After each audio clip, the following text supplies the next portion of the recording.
Hello everyone. आप सभी का करंट अफेयर्स 360 में स्वागत है। उम्मीद करता हूँ आप सभी लोग बहुत अच्छे होंगे। तो आज के इस वीडियो में हम पढ़ेंगे 8 सितंबर 2020 के करंट अफेयर्स। इसी के साथ ही अगर आपको इस लेक्चर का पीडीएफ फाइल डाउनलोड करना हो तो आप डिस्क्रिप्शन में दिए गए टेलीग्राम चैनल को ज्वाइन करके पीडीएफ फाइल आसानी से डाउनलोड कर सकते हैं। तो चलिए चलते हैं आज के पहले क्वेश्चन की ओर। तो पहला क्वेश्चन है, हाल ही में वोडाफोन और आइडिया ने मिलकर अपने आप को किस ब्रांड के रूप में पेश किया है? Recently Vodafone and Idea have rebranded itself as. तो हाल ही में वोडाफोन और आइडिया, जो कि देश की जानी मानी टेलीकॉम कंपनियां हैं, इन्होंने अपने आप को नए ब्रांड के रूप में पेश किया है और इस ब्रांड का नाम रखा गया है वी। तो आप देख सकते हैं वी ब्रांड का लोगो। तो अब इस वी ब्रांड के तहत ही वोडाफोन और आइडिया देश के अंदर अपनी सर्विसेज मुहैया कराएंगे। तो अगर बात करें वोडाफोन और आइडिया के बारे में, तो इनका 2018 में मर्जर हो गया था और इस मर्जर के तहत 45.1% जो हिस्सेदारी है वो वोडाफोन के पास है और 26% हिस्सेदारी आइडिया ग्रुप के पास है। और वोडाफोन और आइडिया ग्रुप के चेयरमैन बनाए गए हैं कुमार मंगलम बिरला जी। तो चलिए चलते हैं अगले क्वेश्चन की ओर। हाल ही में किस राज्य सरकार ने नेदरलैंड के साथ खाद्य प्रसंस्करण विपणन पर 7 फर्मों के साथ समझौता ज्ञापन पर हस्ताक्षर किए? Recently which state government sign MoU with Netherlands and 7 firms on food processing and marketing? तो हाल ही में आंध्र प्रदेश सरकार ने नेदरलैंड की सरकार के साथ और 7 कंपनियों के साथ एक एमओयू साइन किया है। इस एमओयू के तहत नेदरलैंड गवर्नमेंट और 7 कंपनीज फूड प्रोसेसिंग, मार्केटिंग और टेक्नोलॉजी की सुविधा आंध्र प्रदेश के अंदर मुहैया कराएंगी और इसके कारण आंध्र प्रदेश के अंदर जो भी फार्मर्स हैं उन सभी को बहुत ज़्यादा फायदा हो सकेगा। तो अगर बात करें आंध्र प्रदेश के बारे में, तो आंध्र प्रदेश की गवर्नर कौन है? आंध्र प्रदेश के गवर्नर हैं विश्वभूषण हरिचंदन। आंध्र प्रदेश के सीएम कौन है? Y S Jagan Mohan Reddy. और आंध्र प्रदेश के अंदर लोकसभा की 25 यानी 25 सीट्स हैं और राज्यसभा की 11 यानी 11। अगर बात करें नेदरलैंड की, तो नेदरलैंड की कैपिटल क्या है? नेदरलैंड की कैपिटल है एम्स्टर्डम। तो चलिए चलते हैं अगले क्वेश्चन की ओर। हाल ही में किस राज्य ने 10 हफ्ते 10 बजे 10 मिनट अभियान शुरू किया? रिसेंटली विच स्टेट और यूनियन टेरिटरी हैज लॉन्च्ड 10 हफ्ते 10 बजे 10 मिनट कैंपेन? तो हाल ही में 10 हफ्ते 10 बजे 10 मिनट कैंपेन को लॉन्च किया गया है दिल्ली सरकार द्वारा। तो दिल्ली सरकार ने 10 हफ्ते 10 बजे 10 मिनट कैंपेन का सेकेंड एडिशन ये लॉन्च किया है। पिछले साल 10 हफ्ते 10 बजे 10 मिनट कैंपेन शुरू किया गया था और इसी का सेकेंड एडिशन अभी लॉन्च किया गया है। तो इस कैंपेन को लॉन्च करने का मेन मकसद क्या है? तो इस कैंपेन का लॉन्च करने का मेन मकसद यही है कि लोगों को जागरूक करना किसके प्रति? डेंगू, चिकनगुनिया और मलेरिया जैसी बीमारियों के प्रति। इस अभियान के तहत लोगों को चेक करना है कि अपने घर में उनके कोई भी कहीं भी पानी तो नहीं जमा हुआ है, क्योंकि आप जानते हैं पानी जमने के कारण उसमें मच्छर पनपते हैं और इन्हीं मच्छरों के कारण ही डेंगू, मलेरिया और चिकनगुनिया जैसी खतरनाक बीमारियां फैलती हैं।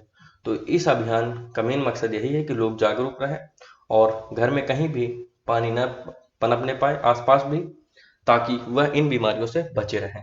तो अगर बात करें दिल्ली के बारे में, तो दिल्ली के लेफ्टिनेंट गवर्नर कौन है? दिल्ली के लेफ्टिनेंट गवर्नर है अनिल बैजला और दिल्ली के सीएम है अरविंद केजरीवाल। तो चलिए चलते हैं अगले क्वेश्चन की ओर।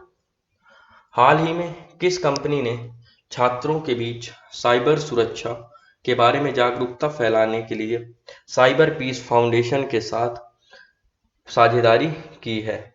Recently which company has partnered with Cyber Peace Foundation to create awareness on cyber safety among students?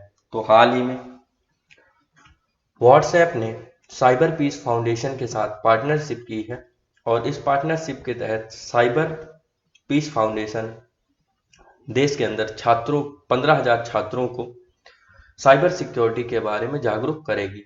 इन 15,000 छात्रों को दिल्ली, मध्य प्रदेश, बिहार, झारखंड और महाराष्ट्र राज्यों से चुना जाएगा और इन्हीं छात्रों को पहले फर्स्ट फेज में इस प्रोग्राम के साइबर सिक्योरिटी के बारे में जानकारी दी जाएंगी। जैसा कि आप जानते हैं देश के अंदर बहुत ज़्यादा छात्र सोशल मीडिया प्लेटफॉर्म पर तो हैं, लेकिन उन्हें साइबर सिक्योरिटी के बारे में कोई भी जानकारी नहीं है। तो अगर बात करें व्हाट्सएप की, तो व्हाट्सएप के बारे में आपको पता होना चाहिए। व्हाट्सएप को कौन सा ग्रुप ऑन करता है? तो व्हाट्सएप को ऑन करता है फेसबुक। तो चलिए चलते हैं अगले क्वेश्चन की ओर। हाल ही में किस टेनिस खिलाड़ी को यूएस ओपन से डिस्क्वालीफाई कर दिया गया? Recently, which tennis player has been disqualified from the US Open?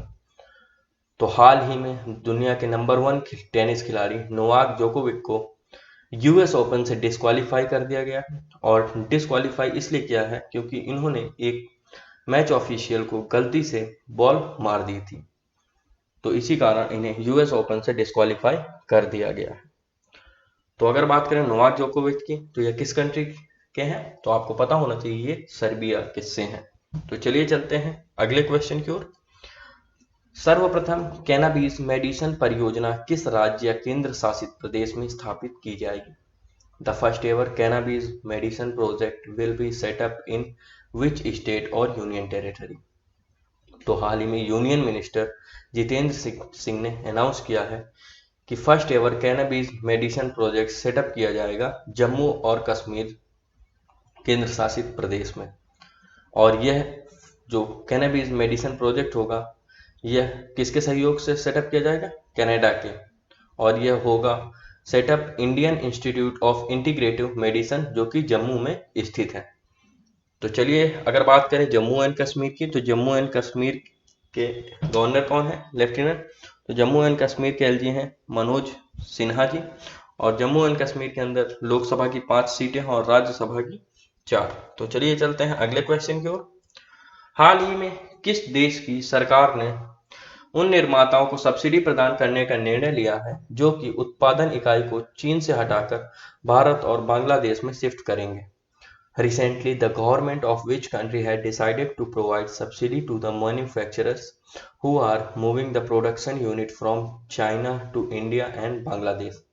तो हाल ही में जापान ने अनाउंस किया है कि उनके जो भी कंपनी मैन्युफैक्चरर्स अपनी प्रोडक्शन यूनिट को चाइना से हटाकर बांग्लादेश या भारत में शिफ्ट करेंगे वह उन्हें सब्सिडी मुहैया कराएंगे।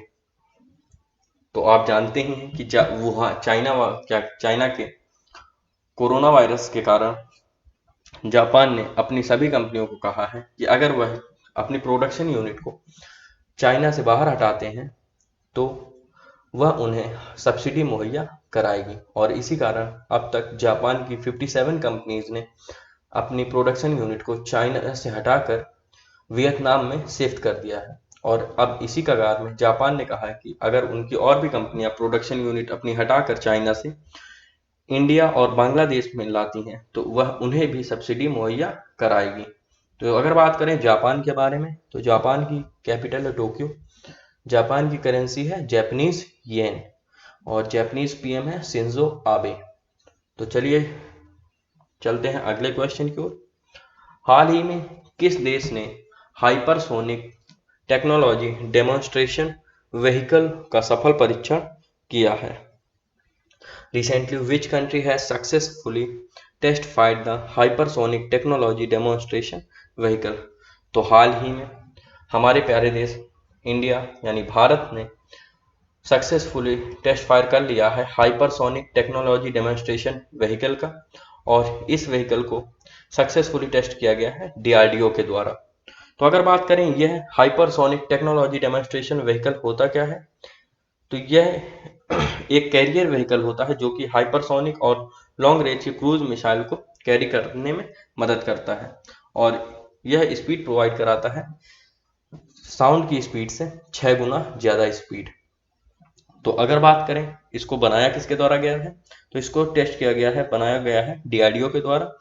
डीआरडीओ की अगर बात करें तो डीआरडीओ का हेडक्वार्टर है नई दिल्ली में और डीआरडीओ की स्थापना हुई थी 1958 में। और डीआरडीओ के प्रेजेंट टाइम में चेयरमैन कौन है? डॉक्टर जी सतीश रेड्डी। और आपको मैं बताता हूँ कि यह जो हाइपरसोनिक टेक्नोलॉजी डेमोन्स्ट्रेशन व्हीकल है, आज तक इस तरह की टेक्नोलॉजी सिर्फ 3 देशों के पास ही अभी तक है, जो कि है चाइना, रशिया और अमेरिका। और चौथे नंबर पर इंडिया बन गया है। तो चलिए चलते हैं अगले क्वेश्चन की ओर। हाल ही में फार्मूला वन इटालियन ग्रापी 2020 किसने जीता? Recently who won formula one Italian grand prix 2020? तो हाल ही में इटालियन ग्रैंड प्रिक्स आयोजित हुई थी और इसी को जीता है पियरे गैसले ने। तो Pierre गैसले formula one Italian grand pre को जीत चुके हैं। आप देख सकते हैं यही है पियरे गैसले। तो चलिए चलते हैं अगले क्वेश्चन की ओर। हाल ही में केंद्रीय मंत्रिमंडल ने जम्मू और कश्मीर केंद्र शासित प्रदेश में कौन सी भाषाओं को आधिकारिक भाषा के रूप में मंजूरी दी? Recently union cabinet approved which language as the official languages in the union territory of Jammu and Kashmir? तो हाल ही में केंद्र सरकार ने जम्मू कश्मीर की ऑफिशियल लैंग्वेज के तौर पर कश्मीरी, डोगरी और हिंदी भाषा को मंजूरी दी है। इसी के साथ ही इन भाषाओं की मंजूरी के बाद जम्मू कश्मीर की जो ऑफिशियल लैंग्वेज हो गई हैं वो हो गई हैं कश्मीरी, डोगरी, हिंदी, उर्दू और इंग्लिश। तो चलिए चलते हैं कल के पूछे गए क्विज क्वेश्चन की ओर। तो कल मैंने आप लोगों से पूछा था हाल ही में किस राज्य ने पर्यटन को बढ़ावा देने के लिए नदी परिभ्रमण शुरू करने की योजना बनाई है?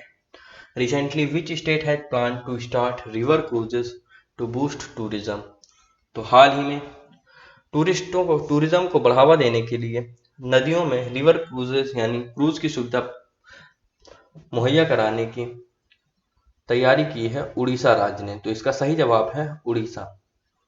तो चलिए चलते हैं आज के क्विज क्वेश्चन की ओर। तो आज का क्विज क्वेश्चन है हाल ही में सिडबी ने किस राज्य के साथ राज्य में एमएसएमई इकोसिस्टम विकसित करने के लिए एक समझौता ज्ञापन पर हस्ताक्षर किए? Recently SIDBI has sign a MoU with which state to develop the MSME ecosystem in state? तो आपको इस क्वेश्चन का सही जवाब मुझे देना है। इसी के साथ ही अगर आपको आज के करंट अफेयर्स में कोई भी डाउट हो तो आप मुझसे कमेंट सेक्शन में पूछ सकते हैं। अगर आपको वीडियो पसंद आया हो तो लाइक करें, शेयर करें और चैनल को जरूर सब्सक्राइब करें ताकि आपको रेगुलर करंट अफेयर्स वीडियो आसानी से मिलते रहें। तो चलिए मिलते हैं कल के करंट अफेयर्स वीडियो में, तब तक पढ़ते रहें। धन्यवाद, थैंक यू।